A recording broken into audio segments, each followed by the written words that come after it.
கிறிஸ்துவுக்குள் பிரியமானவர்களே, இயேசு கிறிஸ்து நாமத்தினால இந்த 5ஆம் நாள் அதிகாலை ஜெபத்தில் உங்களை சந்திக்கிறதுல ரொம்ப சந்தோஷம் பண்ணிடுறேன். ஒவ்வொரு நாளும் நாமத்தை மையப்படுத்த வந்திருக்கிற ஜனங்கள் எல்லாரையும் ஆசிரியர் முடியும் ஆய்வு சிலுவை குறித்து தியானித்து கொண்டிருக்கிறோம். பாருங்க, ஒரு வசனம் மாத்திரம் மத்தேயு 27ஆம் அதிகாரத்தில் 40வது வசனம். அந்த வசனம் நிமித்தமா சில காரியங்கள் பார்க்கிறோம். நீ சொல்ல மாட்டீங்களா? ஆமென். அல்லேலூயா, அல்லேலூயா, அல்லேலூயா, அல்லேலூயா. சொல்ற ஒரு வார்த்தை, நீ தேவனுடைய குமாரனே ஆனால் முதல்ல உன்னை ரட்சித்துக் கொள், பிற்பாடு இந்த உலகத்தில் எல்லாம் ரட்சித்துக் கொள்ளலாம் என்று 39வது வசனம் சொல்லுது. என்ன சொல்றேன்னா, அங்க அந்த வழியாய் போய் நடந்து வந்து கொண்டவர்கள் அவரை பார்த்து ஏனகமாக பேசுகிறார்கள்.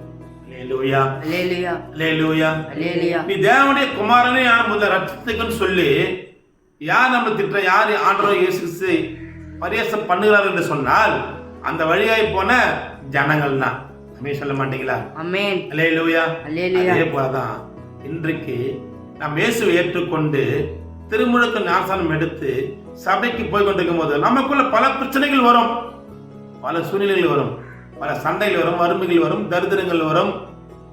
அது எல்லாவற்றையும் சகித்து இருக்கும்போது நம்ம வீட்டு பக்கத்தில் இருக்கிறவங்க, நம்ம வீட்டு வழியா போறவங்கள நம்மளை பார்த்து, நீ சபைக்கு தானே போன, இயேசு தானே ஏற்றுக்கொண்ட, உனக்கு என்ன நடந்தது அப்படின்னு அன்றைக்கு இயேசு கிறிஸ்துவை எல்லாரும் பரியாசம் பண்ணது போல இன்றைக்கு இயேசுவை ஏற்றுக்கொண்டு நம்மளே பரியாசம் பண்ணுவாங்க. அவன் சொல்ல மாட்டீங்களா? ஆமென். அல்லேலூயா, அல்லேலூயா. அவங்களுக்கு எல்லாருக்கும் ஒரு ரகசியம் தெரியாது.